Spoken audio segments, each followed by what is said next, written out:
promised my future self. I said, if you're not happy, promise yourself that you will continue to pursue, refine, redirect to become happy. What made you choose uncertainty and then travel and start inner exploration instead of doing something else for your work life and everything? From Hindu teachings, it's the Maya, the false illusion of self. Don't you realize you're at your very best when you're helping others? And the psychological aspect of running behind money and everything because everybody wants to earn. My former definition of success, which was tied to money. Failure for people who are not there with you. I've learned to be comfortable in my own presence. I've learned to love myself. There comes a phase in our life where everything looks fine on the outside, but inside something feels incomplete always. Today's episode of Trust Your Journey 1.0 is for anyone who has asked quietly, is this all there is? Our guest today, Casey Jones, chose reinvention over security. After an unwanted divorce, instead of choosing the safe route, he chose presence, purpose, and uncertainty. Casey now works at the intersection of ancient wisdom and modern happiness science, helping people rediscover meaning in the second half of their life. This conversation will not be about escaping, it will be about becoming. Casey, welcome to the show, Trust Your Journey. I'm honored to record this journey of yours. Thank you, Avinash, and I'm honored to be here. I've enjoyed every moment we've spent together since we got introduced just about a month ago. It's only been a month, I think, and you guided me on my own sun healing journey and changed my life in that way. And it was a beautiful experience. Thank you for having me, Casey. To begin with, this would be the first section of our podcast, which will be going deep diving into your journey, the insights which you learned through your journey. First question, Casey, to start the conversation. Before the global travels, workshops, and wisdom, I'm sure there was a moment where life changed your direction. What was happening in your life when you realized, I can't continue the same way anymore? I actually have a good answer for that. I will say this: at the age of 23, many years ago, 40 years ago, I literally promised my future self. I said, if you're not happy, promise yourself that you will continue to pursue, refine, redirect to become happy. And somehow life happened. Nothing horrible along the way until it all fell apart at once. And then all of a sudden, in my late 50s, I realized, oh my gosh, I have three major things going on in my world that are causing me to malfunction. And I can't go forward the way that I've been going forward because I put my head down in my early 20s and started working 60, 70 hours a week. I'm the cautionary tale of Western society. When you're doing everything else for your family, you're doing it for all the right reasons. And yet, here I was faced with a soul-sucking job. And it wasn't the worst job in the world, but I've only worked for a couple companies. Most of my life, I created my own work opportunities. And so I had that, but I had also developed through societal conditioning, my horrible coping mechanisms. And my coping mechanisms were I started drinking heavily, which is what took my father early in his life. And I promised my mother I never would. And yet somehow I found myself over consuming alcohol, but also processed sugars, equally evil. And so I was very big. I've lost 26 kilos and, roughly 60 pounds for English people, for Americans. Anyway, and then, of course, the worst of the worst, because as things weren't coming together for me on my journey, I said, well, at least I have my family. And in the end, I realized, oh my gosh, I have a marriage that was dying, and it was already dead. And so those were the three things that were going on that made me say something has to change, because literally I thought about ending my own life, and I don't want to be overly dramatic, but it really did happen. And then I said, this is not me. I'm a happier person. And I had been studying happiness studies and positive psychology.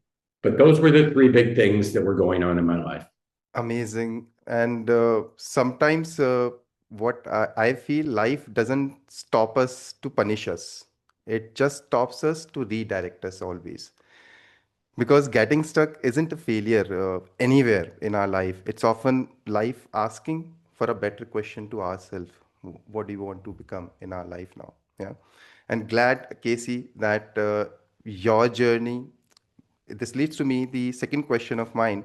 After your divorce, I'm sure this is not an easy phase of anybody's life who is going through such a phase. You could have chosen stability and familiarity. What made you choose uncertainty and then travel and start inner exploration instead of doing something else for your work life and everything? Hmm.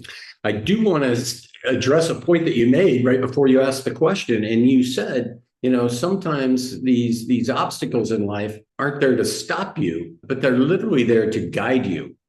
And I can say among the many things that I've learned since I did, as you aptly described, my inward journey, I call it Buddhism 2.0. And I think I've shared this with you off camera, but it's like when you change how it was said to me was, when you change one word in the question that we all ask ourselves when things aren't going our way, and we say, why is this happening to me? And in reality, if you just realize this is a guidepost, this is a lesson to be learned and to gain knowledge from, so you don't make the same mistakes moving forward, but you change the word to for, and you say, why is this happening for me? And ever since I've been doing that, I don't get angry and frustrated and anxious over situations that I can't control.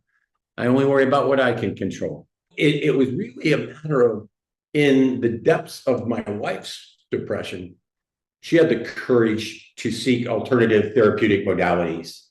And that included some shamanic practices. And I had some of that before. Meanwhile, I was just saying, I can't do what I've been doing. Now, I'm a person that's reinvented myself. This is now my 13th time in my adult life.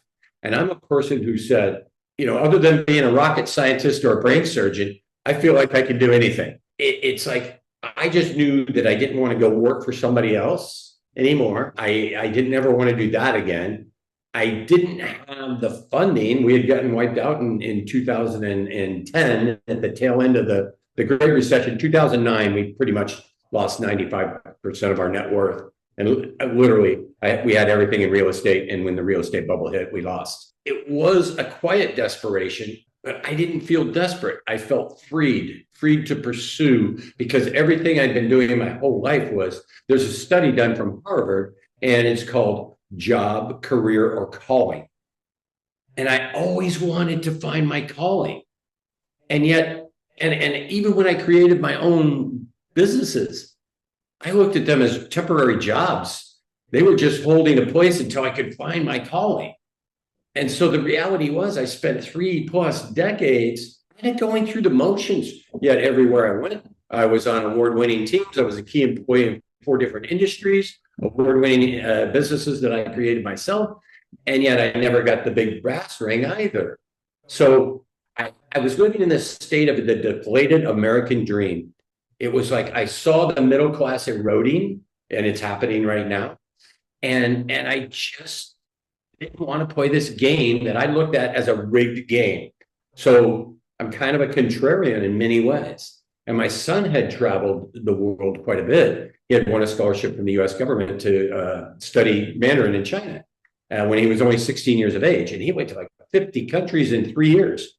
And I said, oh my gosh, if I could, I would. And so that was kind of always there. I've always been a wanderer. I've been interested in what I say now is celebrating cultures through connections, community, and co-creation.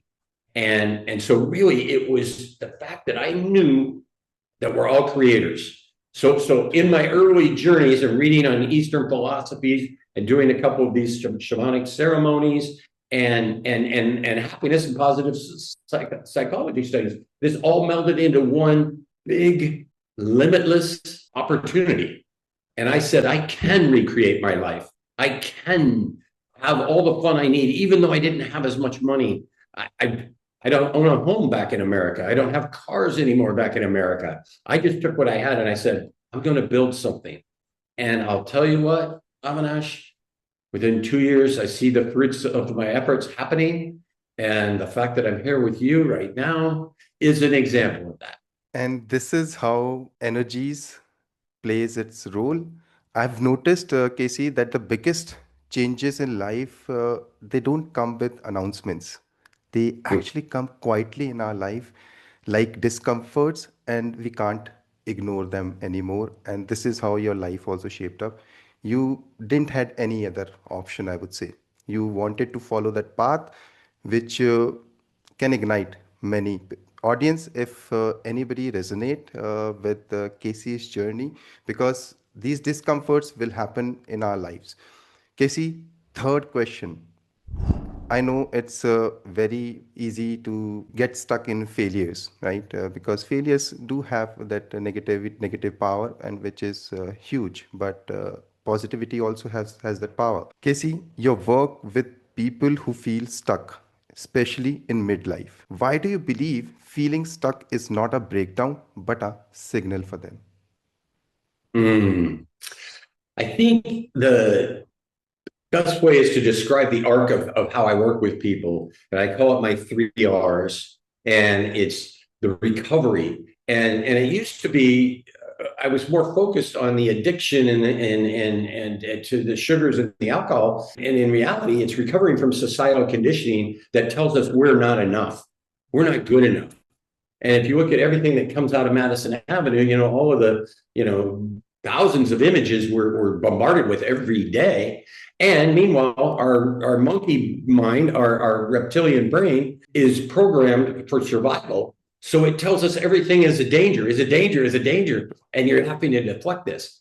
So when you can get beyond that and realize that we all are creators of our own destiny. And so then after we get by the recovery, where we look at society, and as J. Krishnamurti is one of my favorite quotes, I'll just paraphrase it. He said something to the effect of, being well adjusted in a profoundly sick society is not a sign of health and of good health. So, and once I heard that, I was like, exactly. I've been going through the motions and faking it, and I could fake it, but I would never made it. So it's fake it till you make it, and that can work, except if you're on the wrong path. And I really feel like every time that there's something misaligned or you have this uneasy feeling, the dis-ease, if you will, in your life, that you need to realize, whether you want to call it your guides, your angels, the divine energy is saying, you're playing in the wrong field. You need to get over to this place. You need to get over to this place. And when you align with those energies, which you're teaching, my friend, is the most beautiful, simple truth that I've ever been touched with. So then I help people reinvent themselves through strengths, values, and passion. And there was something that you taught that was almost exactly like that too. And that's why we get along so well. And then also, and then ultimately, it's to redeem yourself, for redemption, which is rewriting your legacy. One of my friends passed away early, in his early 50s. And I went back home to my hometown to see, there was standing room only. There was over 500 people there to celebrate his life. And I was just like, oh my gosh, I don't think 500 people would come to me, see me buried. And it was kind of a very solid, good wake-up call. It was one of those things. So anyway, hopefully that's a decent answer to get you to the next question. Absolutely, Casey, because the reason why you mentioned that fake it until you make it, I would say take it until you make it. You don't need to fake it. Anybody who is listening right now, please understand your energies work with authenticity only. If you'll try and fake it anytime, people can catch it. People can always catch it. So please understand, take it until you make it. And this is how, Casey, your journey is getting also unfolded. Because the scariest part of change isn't losing what we have, it's losing who we thought we were in the past. And we always spend the half of our life building an identity, and the second half of learning how to live without being trapped by it. This leads to me another question of mine, Casey. You blend happiness studies, positive psychology, and ancient philosophies. What have you learned that modern success culture often gets wrong about happiness? Mm. Well, you just said it, my friend. Among other things, we develop all these masks that we wear depending on which situation we're in. And as we know from Hindu teachings, it's the Maya, the false illusion of self. And you also just mentioned authenticity. So in the Tao Te Ching, Lao Tzu, it's actually, this is not in the Tao Te Ching, it's in another book called The Unknown Teachings of Lao Tzu by Brian Walker. And he lists the four virtues of a good life, really. And I can quickly name them. It's reverence for all beings. So, and then it's authenticity, it's showing up gentle and kind, and it's service to all. So I think that the biggest thing wrong in society right now is that we've become a me culture. It's we're serving ourselves and we're elevating ourselves at the detriment of others instead of lifting others up. So if you've ever heard, another thing I teach is, if you've ever heard of servant leadership. So it's like you take the corporate chart where they put the CEO on top and you flip that pyramid upside down, and the server, the leader, the best leaders become servants for everyone who works with them. And Wow. yeah, those are some of the good highlights. Beautifully said that you flip that pyramid, and it will automatically start serving the society. Like the way you flipped your journey and all.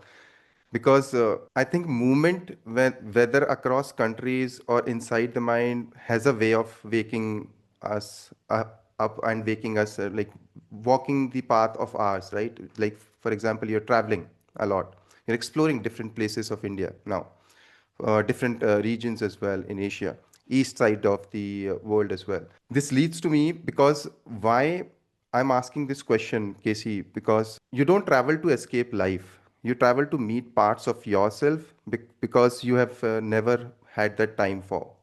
Because you have never explored this kind of a life before. This is the reason why you're trying to explore this life. You often say, Casey, win the second half of your life. What does that really mean? Not in theory, but in everyday living. It's very easy to say these things, but it's very difficult when we come into that paycheck thing and the psychological aspect of running behind money and everything, because everybody wants to earn in their life. What do you think? Like how this feeling of win the second half of life can be achieved by everyone who is listening right now? Well, for me, it's so easy because I've aligned with it. But what's hard for other people to understand, and I am going to mention one thing you said earlier. It's my teacher taught us you have to learn to fail or fail to learn, and then we have to let go. But in Eastern philosophies, Ramana Maharshi, he created the self inquiry, it's called, and it's like so where did that thought come from? Who did that thought come to? It came to me, and who am I? And once you realize that our whole egos are just what we've been told we are our whole lives, by our parents, by our schools, by our jobs, and we've created all these masks and things. But then when you strip it down and you say, I'm not going to serve myself anymore, because quite frankly, that was one of my epiphanies. And my wife said it to me. She goes, Casey, don't you realize you're at your very best when you're helping others? And I said, yes, I do realize that. All the time I've tried to serve myself, and help myself, I failed. And you know, and like I mentioned, I wasn't failing, but I wasn't succeeding by my standard. So we have to change what our definition of success is. And success, and in fact, to be a happier person of whole being, as we call it in happiness studies, it's there's three major indicators, and one is that you have community and strong relations. You feel like you're part of something larger than yourself, and that comes from finding what your purpose is. So one of the first steps is saying what I'm doing isn't working. As you kind of alluded to, you got to learn to let go of what is no longer serving you, and strip it down, and then say what resonates with my soul. And you know, for me, you know, it was my whole journey. And I don't always like to say spiritual awakening, but it was a spiritual awakening. But I think it's more easily understood with, you say, an expansion of consciousness, a redirection, a repurpose, and things like that. Well, my teacher's two principles for living a spiritual life of well-being is, number one, that you're more mindfully present, and two, that you have a meaningful purpose. And when you have those two things, when you're mindful in the moment and really present with people, and I think of Einstein's great quote. He says there's two ways to go through life. And one is where nothing is a miracle, and the other is where everything is a miracle. And the more you embrace yourself in that everything is a miracle, the more mindfully present you can be, which leads me to another thought. It's if we're defined by the five closest people to us, you know, it's in a lot of ways. And my five closest people are all teachers. But I will say this, it's that when we, birds of a feather flock together, right? So it's like when you surround yourself with people who are in the gossip mill or just talking about what happened yesterday all the time, and they're not in the moment and they're not future focused. So that's really what you want. You want to be as in the mindful moment as much as possible, with an eye on the future, but done in a way, bringing back in Eastern philosophies, without attachment to the outcome. So it's called Wu Wei in Taoism. It's called the middle way in Buddhism. So it's the middle path. And that's where you're mindfully present with purpose, but not attached to the outcome. You can let go of what you can't control. I was just going to say, if we could all do that, it would be a better world. Definitely, Casey, because this is what life is all about. Living every day is a new day, new opportunity. Audience, if anybody is listening and things which Casey mentioned with such a deep wisdom of experiences which he has got from different psychologies and religions, spiritual religions, you can say, the belief system which the core of any belief system of any religion teaches us only one thing, that the sun, moon and the stars are for everyone. Please embrace it. They are there to guide us. Please understand their energies, and once you align with the energies of the universal elements, people like Casey will meet you in your journey and they will ignite your path. Thank you so much, Casey, for answering this, because I strongly believe that ancient wisdom didn't rush happiness. They were not behind happiness, they were living those moments. It taught presence first, because what why we are going back to the ancient times is just because of one reason, that happiness element is getting lost.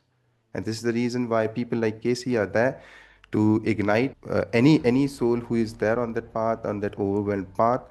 Modern life always teaches us speed, but peace often comes when we slow down enough to listen. This podcast is for everyone who is there in their mid career journeys, whichever journey I would say, you are in midway in any of your transition of your life. When you'll be hearing the journeys of people like Casey, who is there, and will be coming to the section 2 as well of the podcast. But always remember, what stands out so far is this: life doesn't end when certainty ends. Sometimes that's when meaning begins. Let's keep this round simple, no thinking too much, just what feels true. Casey, this will be the second section of the podcast now.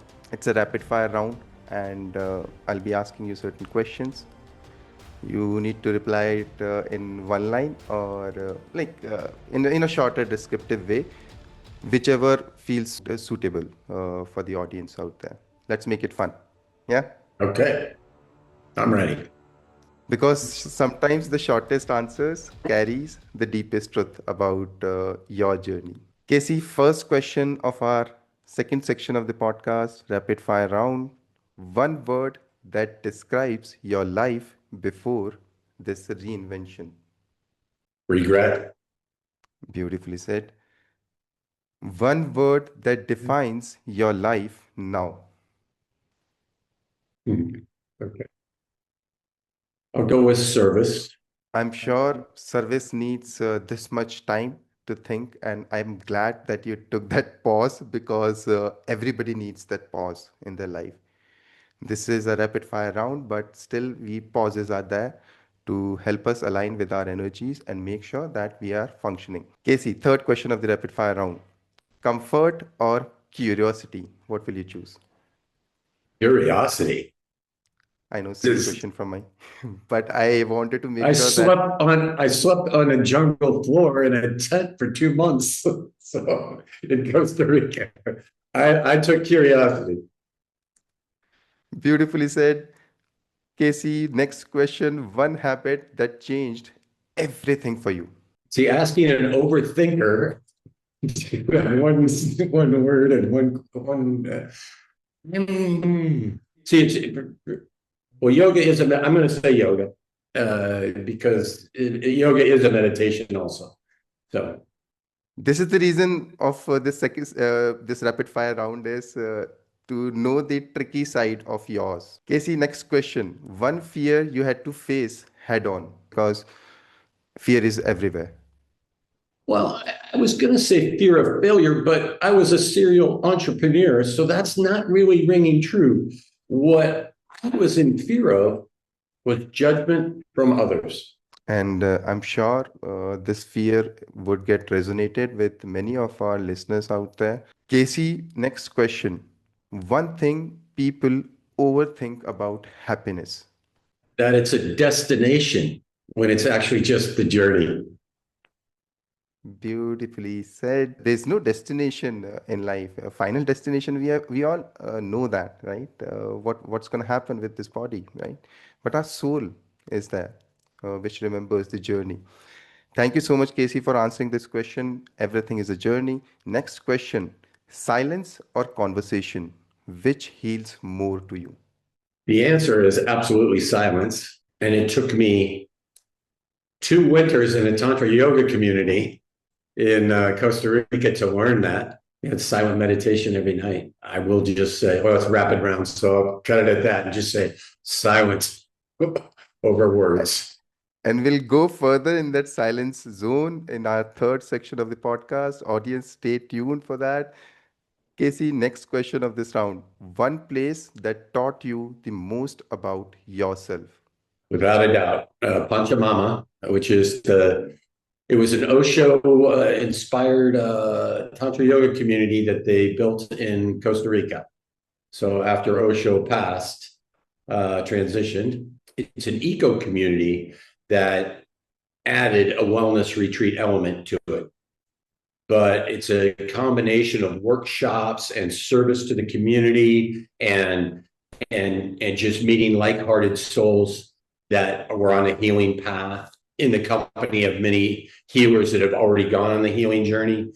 And without a doubt, it's the most impactful place I've ever been in my life for me. And I'm sure it's for many of our listeners who are there because silence does heal. And beautifully said that that place resonates with silence. Casey, next question. One belief about aging you have unlearned.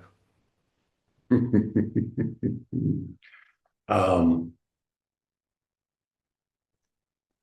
See, one belief, you know that I'm studying peak performance aging now and learning all these things. And I would say not only can we keep our bodies a lot more, a lot stronger, but our minds, they used to teach us, well, after you're seven, you can't learn a language. After, all these false beliefs, when neuroscience has proven that there is neurogenesis and neuroplasticity, and we can retrain our brains. And the more we fire these positive thoughts of this new habit, the more it becomes, you're basically activating a lot of things in your brain that make you remember. And it's a choice. We get bored and we forget. The statistics on people that retire and die within 18 months are really scary.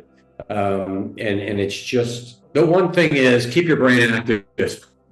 Sorry. Keep it on functioning mode because that's what Yes. brain's work is. Rest when it's needed, but please don't stop the functioning of the brain, which is required. Casey, next question of this rapid fire round. I One, have a new better answer.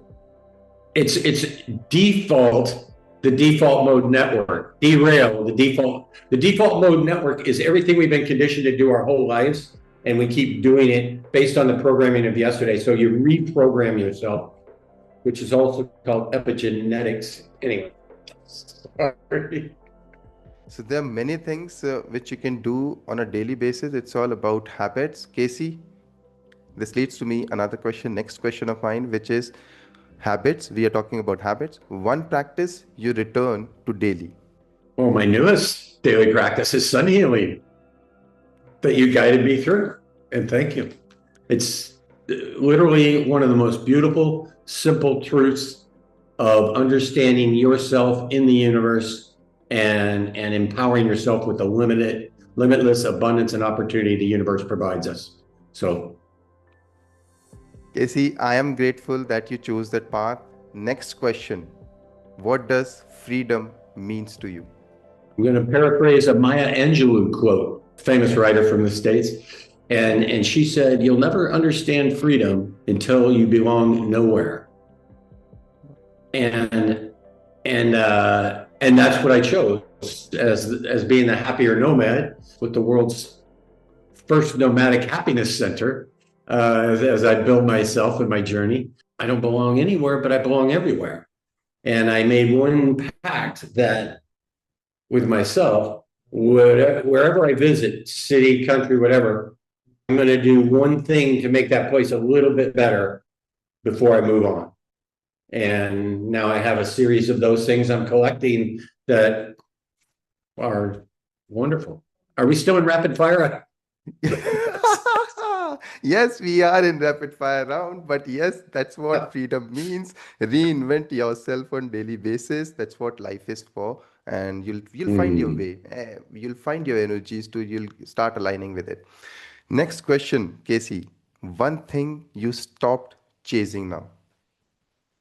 My former definition of success, which was tied to money. I'm sure this definition of success, it can be expressed in multiple ways, right? Definition of success, because success is an individual's choice, whether they are feeling successful or not in their life. It's not about the comparisons which the society does. It's all about what you feel from inside, whether you are doing the work which you want to do or not.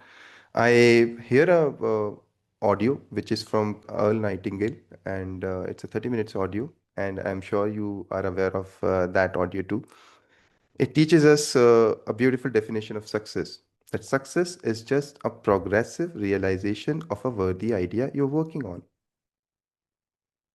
This is success. If you're walking the path, that is success for you.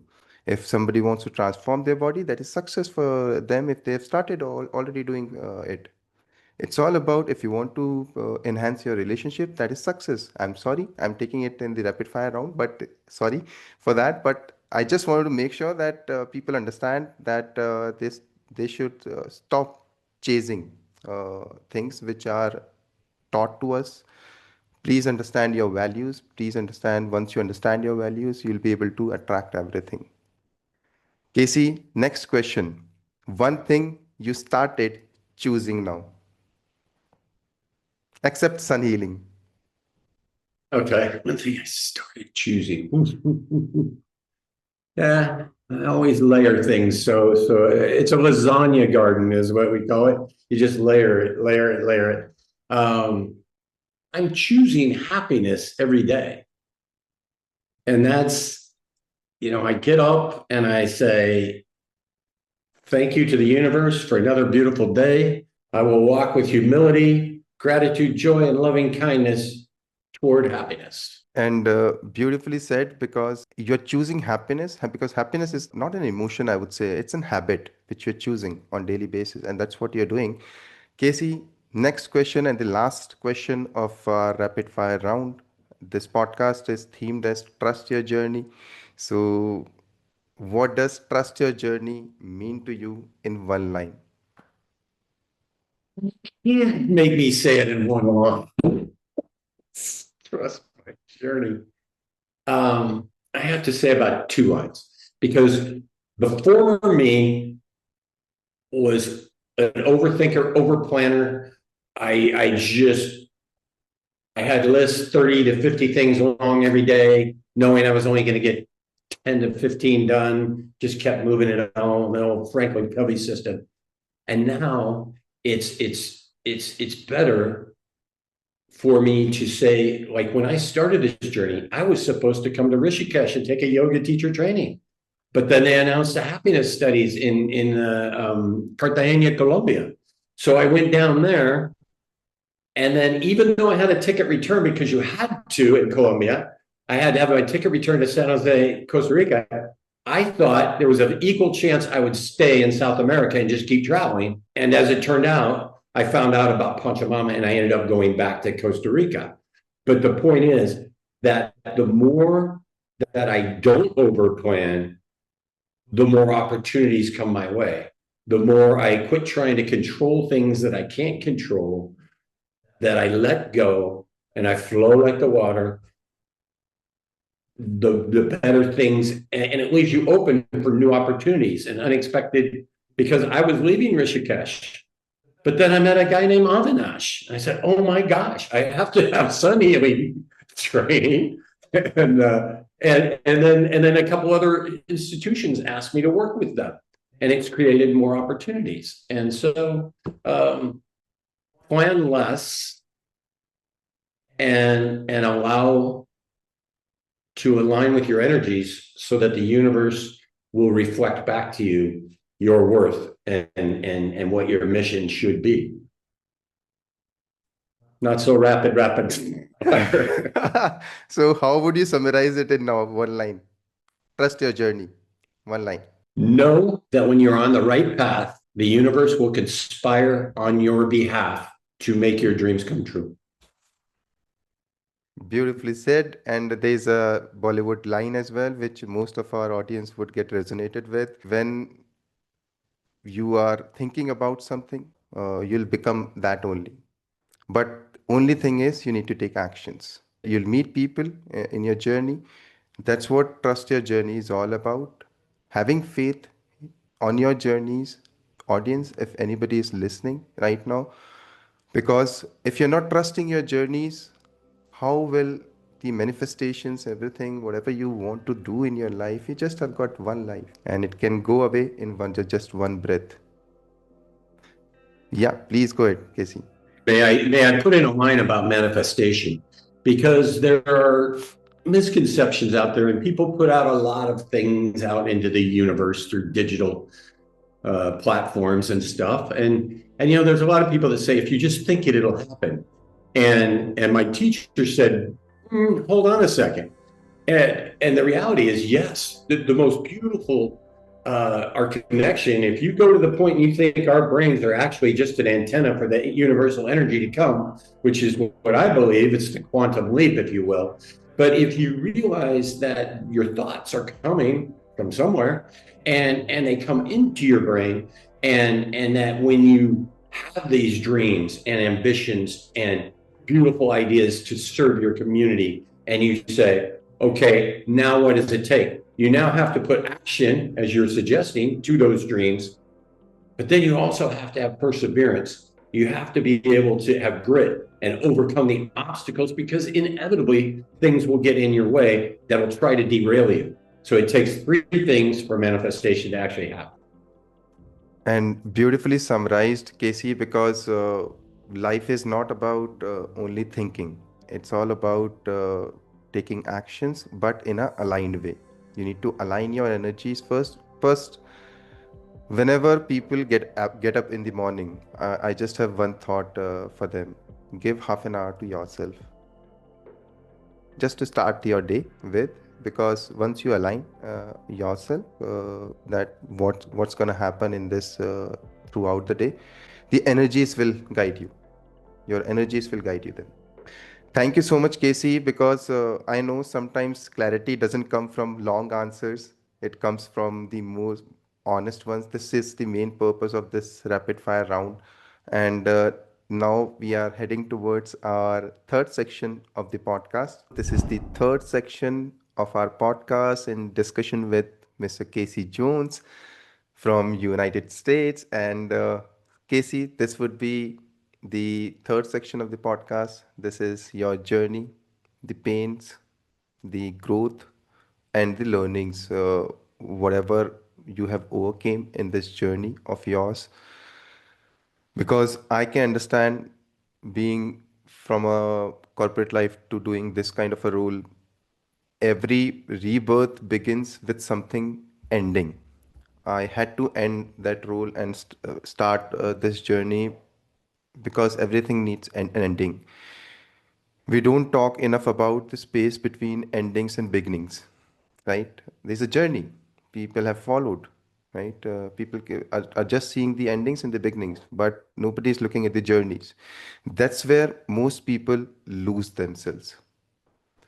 And there's a phase where nothing makes sense, but later everything connects. You don't just see it while you are inside it. Casey, first question from our section 3 of the podcast. You use the words abyss, bliss, and this. What did the abyss feel like emotionally, mentally, when everything fell apart? You're right. This is going to be emotional.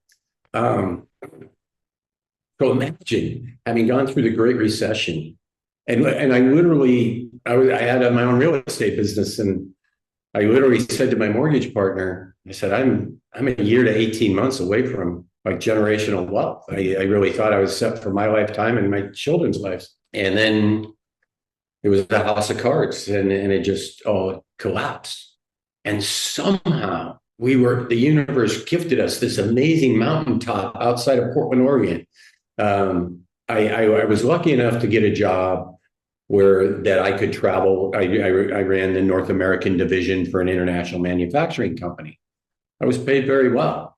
And I was there at a great time when we were growing at 27% annual compounded growth a year, and killing our business. We went from distant number 2 to catching number 1 to dominating our industry. And it was a beautiful experience that I'm glad I had. But meanwhile, I couldn't have felt more out of place. And yet somehow, and I was able to move anywhere. They said, yes, you can move back to the West Coast. And so it really was, I wasn't going to live in Los Angeles or San Francisco. It was either San Diego, where we had lived for many years, or Portland or Seattle. And we chose Portland because it's a smaller town with good energy, beautiful, beautiful natural scenery everywhere. And we found this little mountaintop, and we looked up at the Cascade Mountain Range and 4 glacier peaks. And the second I got there, I said, oh my gosh, this is going to be, we're going to create not only a family homestead, but we're going to create like a glamping, what they call micro resorts. And then when we got into the healing community, the yogis and the meditators and the shamans, and they all just started coming. And we hadn't even gotten a legally licensed, but this is all coming together. and we renovated our barn, and it became a wonderful ceremony space with a gourmet kitchen where my wife could do cooking school. It was all coming together. It was like somehow, in spite of ourselves, there we were, and it was beautiful. And then in the middle of one of these, basically all night ceremony, I had what's called ego death. So made famous by Carl Jung, and it was like my whole ego shattered. I realized that the dream was over, that my wife was no longer in love with me, that everything I was convinced was happening for us was just going away. And the only way, because we had put all of our money into developing this mountaintop, we had to sell the property. We couldn't keep it. We worked on trying to keep it, either one of us. And I can just say that I was convulsively crying on the floor and realizing that I had to start over, that I was nothing, that I wasn't all these things that I thought I was. It was just all gone. And so there I was, left with the need to find the courage to rebuild. Beautifully articulated in words, Casey, because not many people have the courage to accept their failures. And it's not a failure, I would say, for you. It's a failure for people who are not there with you now. Because the energies which you have become, right, now you're working just with the flow, with the energies out there who is guiding your path. And this is what energies does once we accept ourselves the way we are, not performing like the mask thing which you mentioned, not wearing multiple masks in different conditions, just wear one mask and let it be. So this is how universe unfolds, and this is why we are talking about this journey of yours, because I can understand the pain it takes, because this is a path of loneliness, right? This leads to me the second question of mine, Casey, because loneliness, I am sure, always rediscovers something in ourselves. Reinvention can feel lonely because only few people can understand it. How did you deal with isolation, doubt, or being misunderstood always? I'm sure there must be many situations in this journey you have. Oh, many, many, many. I know the first month that I was at Pachamama, for example, um, and there were a lot of young travelers. So I eventually became, more so in my second year, I became Pancha Papa, and to these young 20, 30-year-olds that are my children's ages. And the fact that they saw me as a bright light helped me get back into my confidence in myself, because I often wondered, why is it that I'm such an extrovert and I love people? Why is it that, my wife and my two children are more introverted, and they don't see the bright light in me? And it was kind of hard, but I actually knew that I had to isolate myself. I've literally referred to it as self-exile. I literally said, I have to take myself away from. I could have gotten many jobs. I could have bought another house. I just, but then I would have just been repeating the old patterns. And I had to just break outside of that and rediscover myself and, quite frankly, remember who I am. But the first month, I was not good at being lonely and being isolated. And I grew into it as I started to embrace stillness and aligning myself with my soul and source, and then bringing that back on a positive plane and co-creating with people around me. It's and I realized that isolation is if you can learn to be happy with yourself. I had to learn to love myself again. I hated myself for so many years. I thought I wasn't doing enough for my family. I thought my family had everything they ever needed, and if I couldn't have just seen it. But I really thought that I was this underachiever.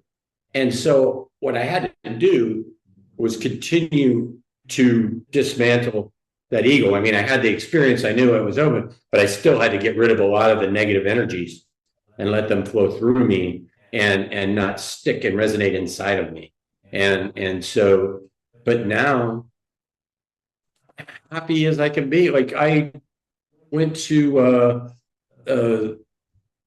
Govind Devji temple yesterday at 4:30 in the morning because my friend Krishna told me you got to go there. And so I went there and I didn't take a cab back or a tuk-tuk back. I walked 12 kilometers because I'm very happy. I'm happy just seeing different things. And I've learned to be happy to just thank the people of the world that show up to their jobs every day so the world's functioning while I just spin like a top around the planet.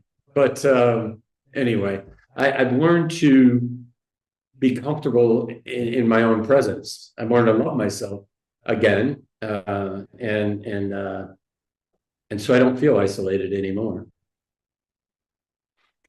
And this is the reason why we are seeing the Casey, who is talking to us right now, sharing his journey and with so much comfort and ease. Because sharing emotions takes courage, Casey, and you chose to share your journey. This is something which is, I'm sure, the audience who is listening to us right now understand one thing: whenever we are going through any phase of our life, acceptance plays the first role in our lives. Without accepting ourselves, with our faults, with our strengths too, everybody has got strengths too. Please understand your unique strengths. Once you understand your strengths, you'll be able to channelize your energies too. You'll find your way. You'll find people who will support you in that way. There are so many things happening in the universe. We are evolving always, and this is how the universe functions. Change is already happening. We just need to be part of that change. Start functioning like that. Like, let's be part of this circle. Casey, thank you so much for answering this question. I can understand because loneliness isn't always about being alone. Sometimes it's about becoming someone new every day. You can start becoming a better version of yourself every day. Growth often feels like grief before it feels like freedom. Because I've realized that the most meaningful growth rarely feels comfortable while it's happening. Casey, moving on to the third question of our section 3 of the podcast, Trust Your Journey. What was one uncomfortable lesson that later became your greatest growth? I would have to say, Avinash, the day that my wife said to me, "Yeah, this is it. This is it." She said to me, "You always regret yesterday, and you fear the future." And that's how I live my life. I was never letting go of the past. I was like, "Oh, I couldn't have done that," and then I did fear the future. Like, would I be able to provide enough for my family, and what's going to happen, and blah blah blah, and I was never present. And I would say being mindfully present is the number one gift any of us can give ourselves. To be present in a moment and not be wondering, what am I doing 10 minutes from now? How am I going to answer that person's question? Just letting it flow. It's of course the mindful presence and a purpose. And I never had either one of those. So that one statement by my wife, who I love very much, we got her set up in a nice little home, and she's happy where she's at, and she likes when I visit just a little bit. And it's all fun. We did part with loving kindness. But I would definitely say learning to be more present. I'm not saying you can do it all the time, but the more and more you can, the more you find flow in your life. And that's part of the key. We want to increase these creative flow moments, and that's what mindful presence will do for us. And this is what a journey gives you. When you transform yourself, you are always, always, always mindfully present at the situation which you are at in. Thank you so much, Casey, for answering this question, because your journey from getting into that phase of life, now reinventing yourself, would get resonated with many of our listeners out there who wants that life, to feel that life which they always wanted to. And this is what the message is for the audience as well out there. Casey, a message for all the listeners who are feeling lost, who feels lost in their lives. For someone listening who feels restless, stuck, or afraid to start again, what would you want them to hear today? I would say learn to be content with what you have. Don't worry about comparing yourselves to what other people have, because comparison is the thief of joy. To learn to live in gratitude, joy, and loving kindness with humility is the greatest gift you can give yourself. And what I would say is cultivate the courage to find your purpose, to determine your purpose, and that'll give you joy every day. And it's never too late to choose a life that feels true. You can do it in your 60s. Yeah. Because the second half of your life isn't about proving anything now. It's about finally living. Yeah, and I'm generous to call it my second half of life because statistically speaking, I'm in the fourth quarter. I would say it's your first quarter, which you're living now of your life. Yes. And this is your evolution, which has happened. And this is what the world needs in this Kalyug, which we say that we live in Kalyug. So we need people like you who are there and who has found their path, and they can help others too. Audience, if anybody wants to get in touch with Casey Jones, we'll dive into the final section of the podcast, which is the last section, where I would want people to know how they can reach out to you, how they can take your services, if anybody needs that experience of yours, because you have got so much of wisdom and so much of experience with yourself, which you can share with the world. And if anybody of any of our listeners who wants to contact you, how they can reach out to you, Casey. Definitely. Currently, my website is kcjonestransformation.com. And my website, and you can, if anybody wants to reach out to me, they could set up an appointment for a free half-hour consultation on the Calendly app that's on there. Okay, and we'll share the details how you can contact Casey Jones in the description too. Just go through the description. I can truly resonate with Casey's journey, because I don't think people need motivation now. Now, it's not required. They just need their own permission, that whether you're willing or not, because we are living in such an era, such a beautiful era, that everybody is connected, right? We are living in connection age, right? You can network with anyone out there. And it's such a beauty of this digital age which we are living in. And I feel lucky enough that I'm able to operate, right? Because digital for me is empowerment now. It gives you that amplification of your voice. And this is the reason the audience is listening to this podcast, right? Through digital mediums only. So digital doesn't mean that it's a bad thing. It's all about utilizing it. Start utilizing things. When you start thinking about utilizing things, there's wellness in everything. The sun teaches us only this path, that the light is producing everything. Take it on that particular day what you want for your body, for your soul, for your kindness, whatever you want to do in your life. It's all about functioning in such a way that can help others as well. If you find that in a day's time you can help other two people, that's the journey people should follow. That's the message which I have for the audience, because no phase of life is ever wasted. It's either shaping you or preparing you. If you're questioning your life right now, it doesn't mean you are lost. It means you are awakening. Wherever you are today, trust that this chapter is part of your journey. Casey, thank you for reminding us that it's never too late to begin again. Not with speed, but with presence. To everyone listening, and if life feels uncertain right now, maybe it's not broken.